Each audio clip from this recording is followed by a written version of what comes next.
Oh, good morning here. Well, I can safely say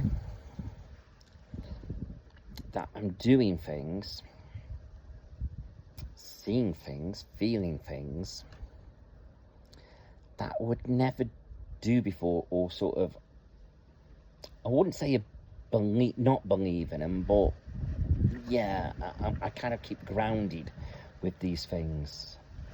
So what I mean is, I'm going to go back a little bit. So I think it was about a week, 2 weeks ago, I was doing a spiritual show in,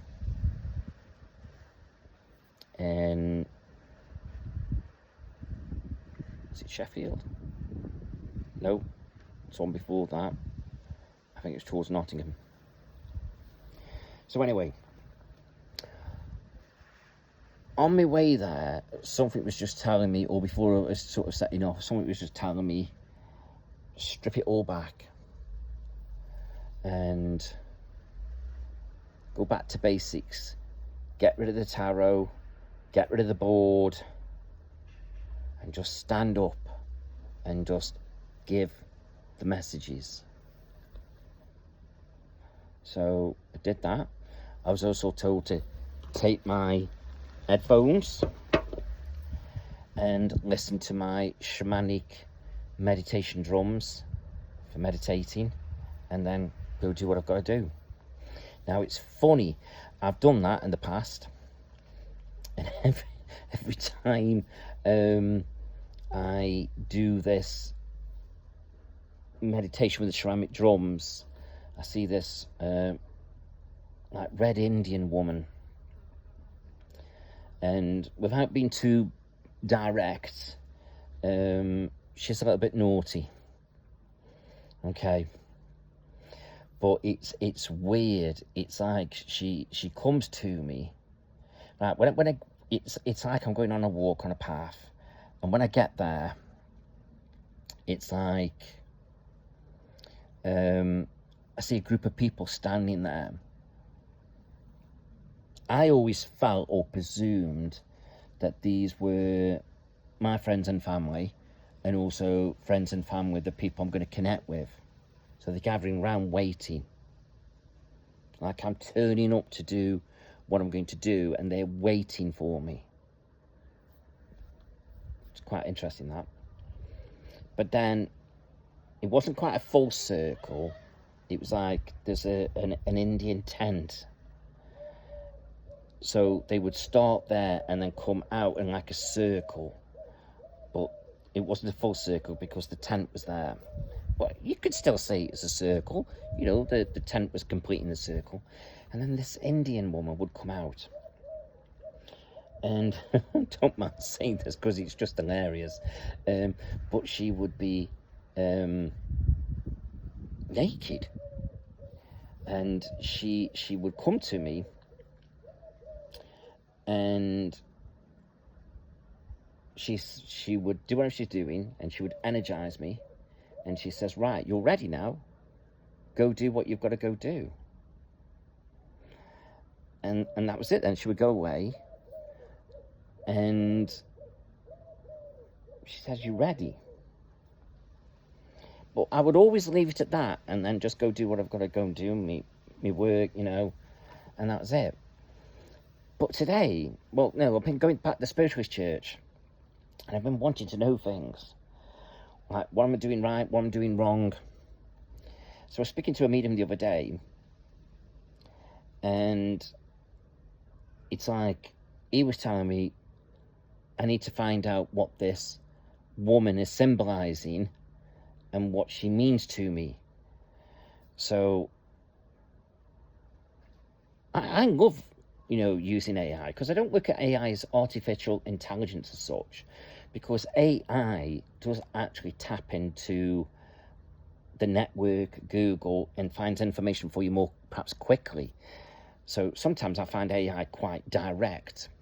So I went on AI today, and I was basically asking, you know, about this situation, and AI was telling me to sort of go and meditate, and bring this woman back, but don't just listen to and watch it. Ask questions. Which, in a sense, what the medium was saying. So I've just come outside. I've just meditated. And so it was a bit different today, actually. It was like I saw this.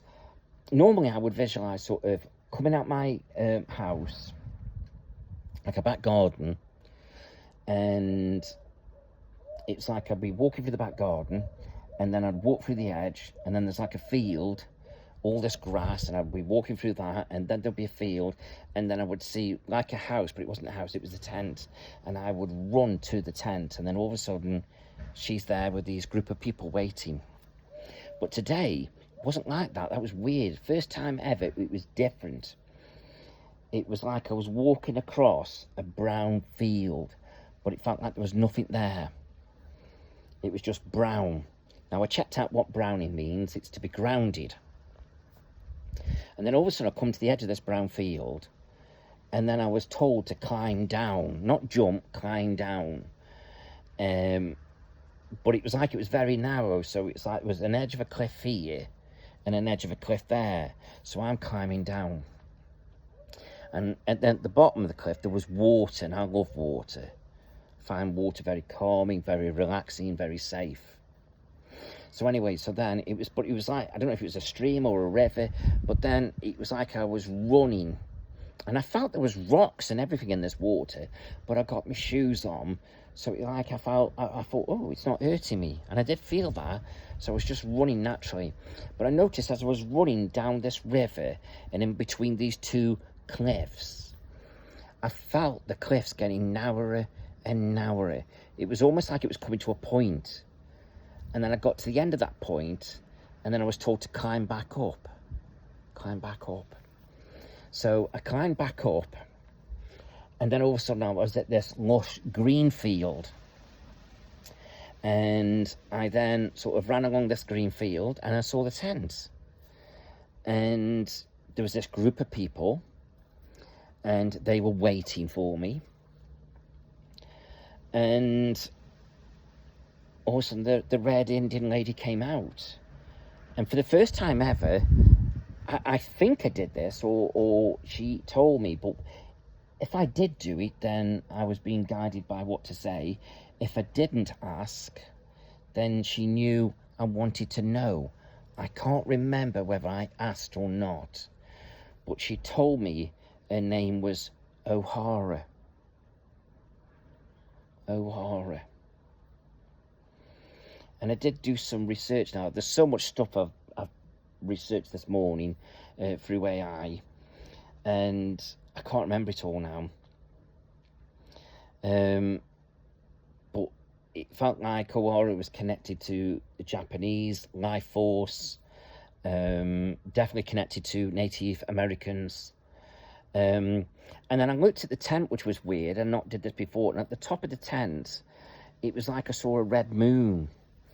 And that felt very strong and significant. And red moon, again, was connected with life, new beginnings. It did also say that it could be like a warning.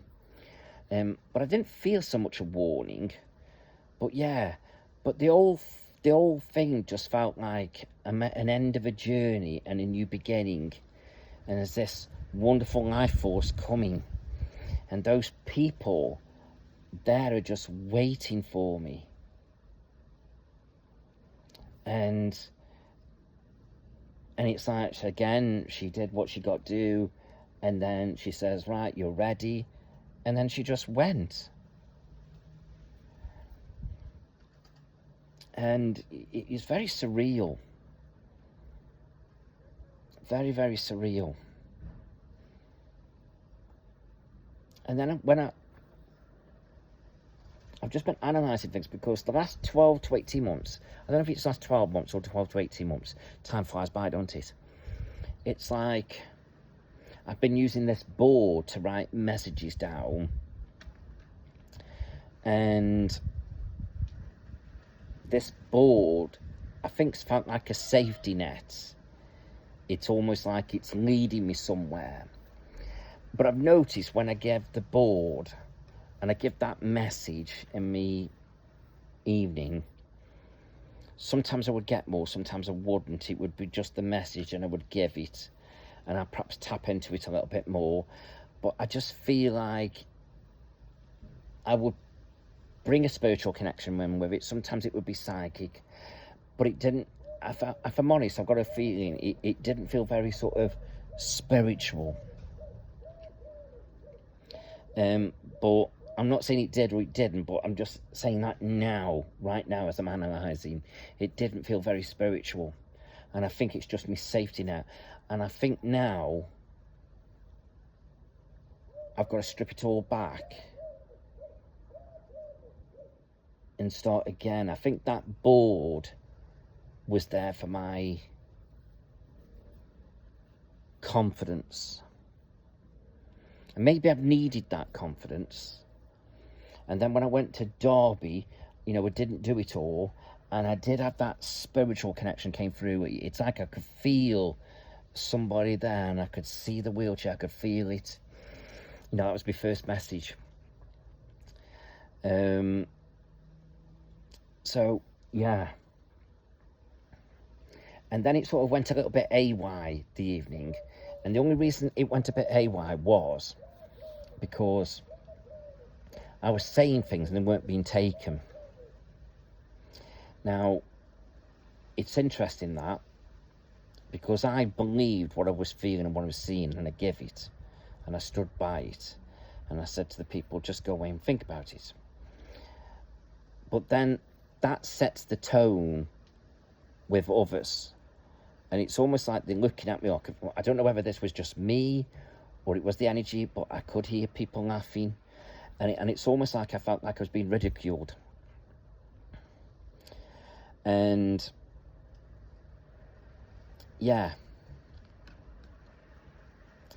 and this last few sort of days of going back to the spiritual church, I connected with this medium, and he basically said to me, it's my ego, because I was saying, how I just want to be right. I want confirmation. And he said that was my ego. And I thought, I'm not egotistic. I don't do this because I'm all this and I'm all that. I don't do it because of the money. My God, if I did, I'd be better off working at bloody McDonald's some days. So I thought, no, he's wrong. But then when I asked my direct question with AI, and I asked AI, what does ego mean with spiritualism? It was basically saying, I want confirmation, I want to be right, I want to be vindicated. And I just thought, wow. Oh. Maybe my ego is coming into it. And that is a blockage. My ego is a blockage. So I don't feel like it's that I can't do this. I don't feel like it's that I'm big-headed with it. I don't feel like I'm just doing this for money and greed, because I don't feel that for 1 minute. But I can get it now, that wanting to be right and then worrying what other people think is putting me off track. So I've learned something there. I've got to stop that. I've just got to believe in myself, give what I give, be nice with it, which I do. Be nice with it when they don't get it, which I do. And then just hope they come back. And those that are sitting there laughing, giggling, I'm just going to ignore that now and just think, well, do you know what? They shouldn't be there. And I'm not going to worry whether they badmouth or not, because I'm just going to say, Spirit's going to bring the right people to me. And Spirit sometimes, I don't know, people have just got learned that they perhaps not ready to listen. So I think it's not about being cocky with it. I think I've got to be ready. I've got to learn not let it get to me. So that's interesting. And then that meditation, how I saw those people waiting for me. It's like those people could be the audience, it could be Spirit, Yeah. And you know what? I've never really, weird, absolutely weird, I've never really sort of gone with this thing of sort of, oh, you've got an Indian guide, you've got this, you've got that. Because it's not that I don't believe, because I've always said when I've gone to spiritual church, you know, some people are sitting there, oh, I've got this guide, I've got that guide, and I've never ridiculed them or anything. You know, if they see that, then that's great. I've always said to myself, it's been loved ones in spirit, like my mum, my dad, my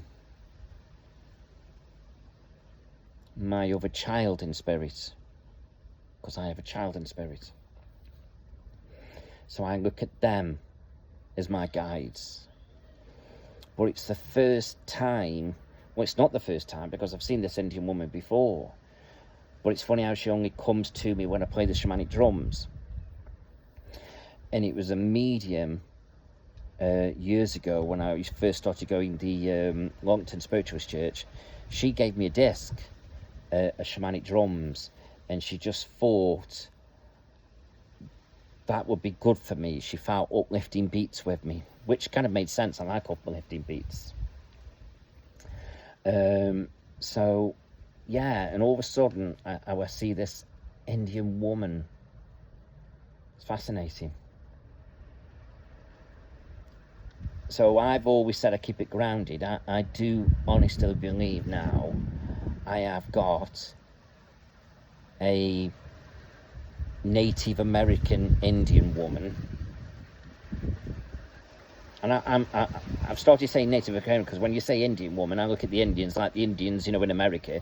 But then obviously we got the lovely people of India. But I'm talking about Native American, the, you know, the native Indians. So yeah, fascinating. So it's been a real kind of, yeah, it's fascinating. So I feel now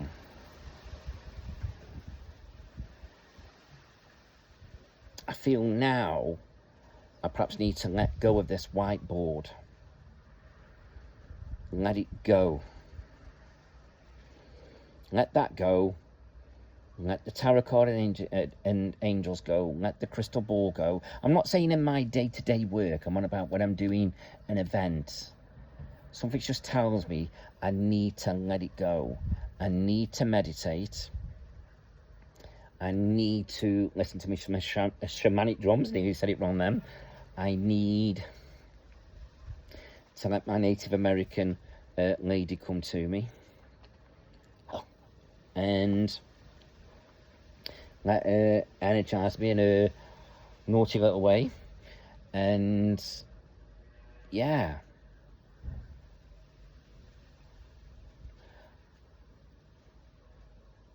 And let spirit through.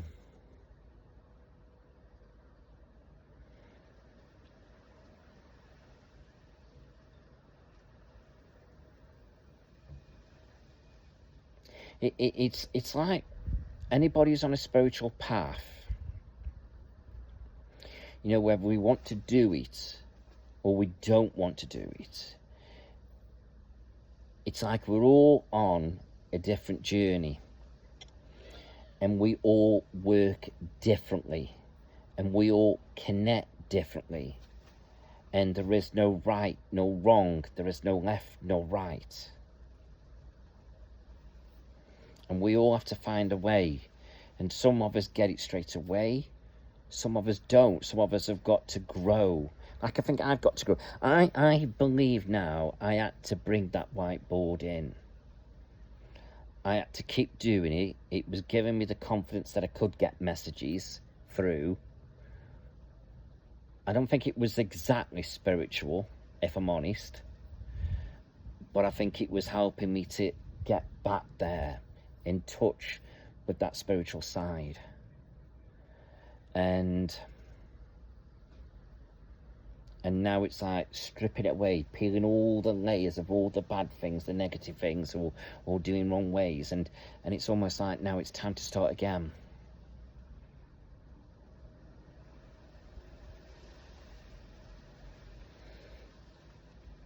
So, yeah.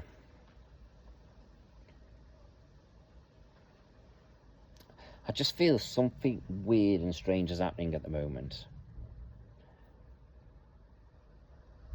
It's like those of you that will come perhaps visit me, you'll notice my house is up for sale. I don't know what I'm doing and where I'm going,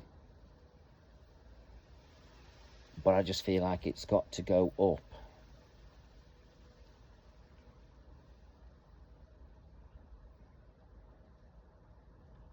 It's almost like this house needs to go. I think it's something else that needs to be stripped away. And then I can be free. I could be wrong, I don't know. For some reason, this house is holding me back. Maybe I need to ask my Indian woman why. That could be interesting. So, yeah. I don't know why there's so many things happening at the moment. And I don't seem worried or nervous or scared. It's weird. Because if I'm honest, I know I'm a person that takes leaps of faith. And I do. But I can get worried. Now, I am worried about making a wrong choice for my home, because that's major. But then in the next breath, I'm not. It's like something's happening. Something weird.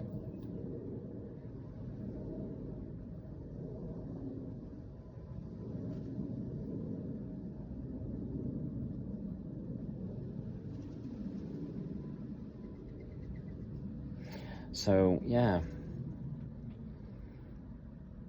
So, for the first time ever, I'm drawing to a guide.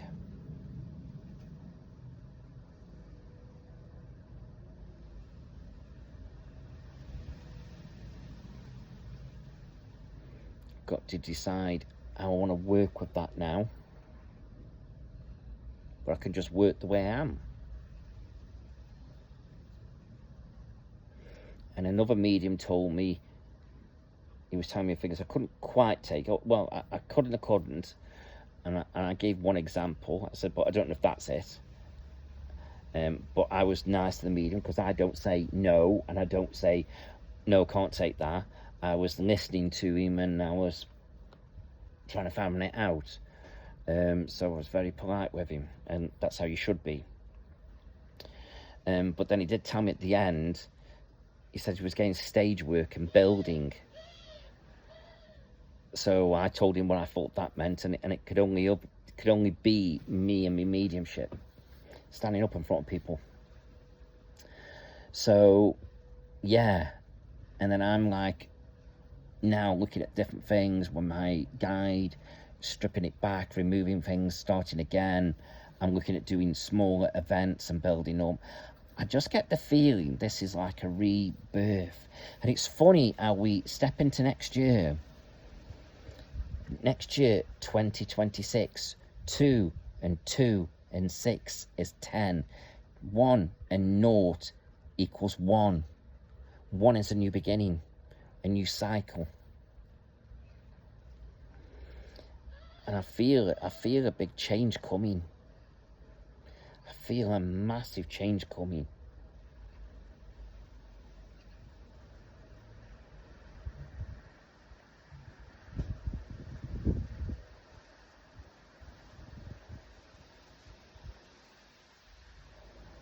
And I feel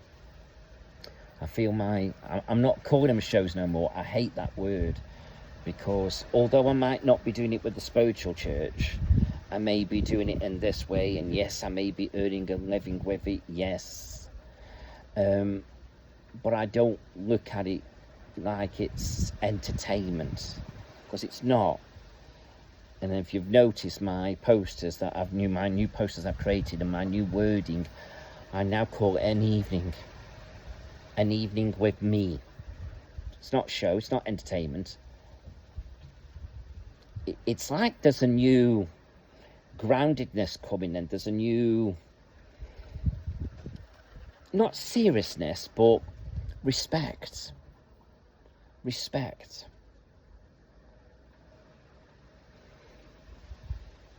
And I just feel great and bigger things are coming. And I just hope the universe thinks I'm good enough to do that and to handle that. Maybe I am, because I'm being very grounded with it. Because like I say, I don't class myself as being up there. So it's not me wanting it or wishing it, because I've shied away from it in the beginning. But I think I've shied away from it because I wasn't ready.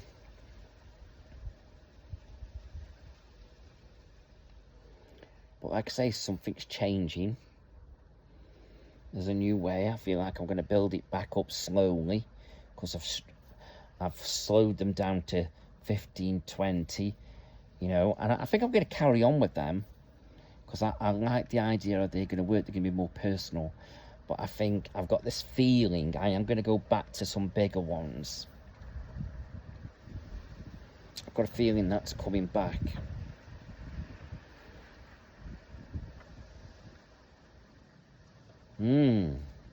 It's like, watch this space. Watch this space. But it goes to show that, doesn't it? It's like, no matter what we're dealing with, what we're struggling with, if we go out and talk to people, it's like, I don't think they give us the answers, but they can give us bits. And then if we go away and think about it and analyse and research, we can find the answers within. So research could be like coming to somebody like me, going to a counsellor, going to a psychic, going to your spiritual church, going to your religious church. You know, you're seeking answers, you're seeking guidance. But when you seek guidance and answers, that doesn't mean everything's sorted and resolved. Because then you have to look within and you have to figure out what it all means. So you have to do your work. You can't just sit there and go to a clairvoyant and say, and that clairvoyant say, right, that relationship's coming, that love of your life is coming, that an amazing job is coming, it's there. You've got to do your work.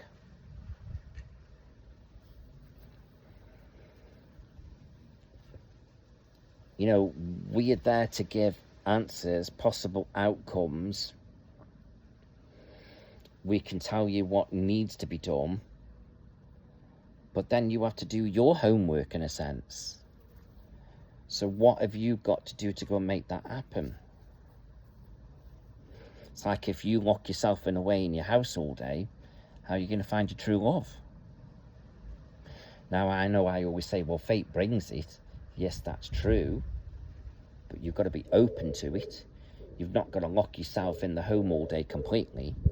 You've got to venture out a little bit.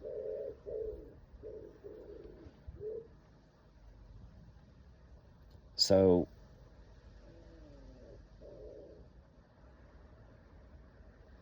yeah, we have to find answers ourselves.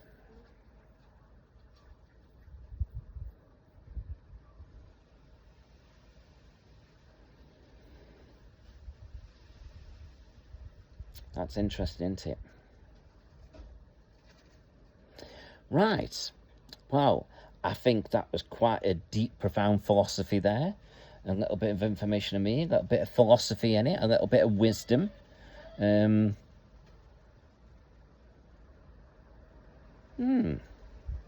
feel a sense of peace. Very strange. Well, I'm going to make a cup of coffee, and then I'm going to get some private readings that I've got to get done for you lovelies, and crack on with them. But I just had to do this, had to find my peace, and maybe before I go and do these next readings, I might go ask my lovely, naughty little red Indian to come in, and who knows what amazing things I may tell you. So, oh dear, you have to laugh. Have a good one, guys. Bye.